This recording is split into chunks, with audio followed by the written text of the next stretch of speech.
Hey guys, অনেকে ইনসোসরিয়া কালচারে update জানতে চাচ্ছিলে। তো এটা যখন 3 দিন সেদিনকার ভিডিও, তো মোটামুটি কালচারটা হয়ে গেছে। যখন লাল পানি হয়ে যাবে এরকম তখনই বুঝে নেবা যে কালচার ডান তোমাদের। এইবার প্রশ্ন থাকতে পারে যে খাবা কিভাবে আর দেখতে কিরকম, সবই দেখাই দেবো আজকের এই ভিডিওতে। তো তোমরা এটা অবশ্যই সেঁকে নেবা ছাঁকনি কিংবা কোনো মোটা কাপড় দিয়ে, যেটা থেকে ময়লাটা নিচে পড়বে না আর তোমরা ফ্রেশ খাবারটা পেয়ে যাবা। আমার অল্প একটু ময়লা পড়ে গেছিলো সাইড দিয়ে, ওটা বাদ দাও। কালচারটা খালি চোখে দেখা খুবই টাফ, তাই আমি ফোনের ফ্ল্যাশ ইউজ করতেছি দেখানোর জন্য। হয়তো বা আমার ফোন অতটা ভালো বোঝা যাচ্ছে না, কিন্তু যেটুক যা বোঝা যাচ্ছে সেটাই যথেষ্ট। আর এর ভিতরে মশলার বা হয়েছে, তোমরা যখন বানাবা কালচারটা তখন অবশ্যই নেট ইউজ করবা। এইবার আমি মাছেদের ডাইরেক্ট খাওয়াই দিচ্ছি। এই যে ফাইটারদের খাইতে দিলাম, এটা হচ্ছে আমার গাপ্পের বাচ্চা, এই গাপ্পের বাচ্চাদেরও খেতে দিচ্ছি। পরিমাণ এখন একটু বেশি দিচ্ছি, কারণ প্রথমবার হয়েছে তো ওই কারণে। মেলাগুলো মাছই আছে এর ভিতরে।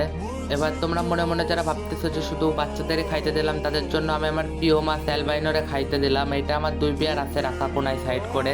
এটা কোনো ভিডিওতেও দেখাই নাই, ভবিষ্যতে হয়তো বা দেখাবো।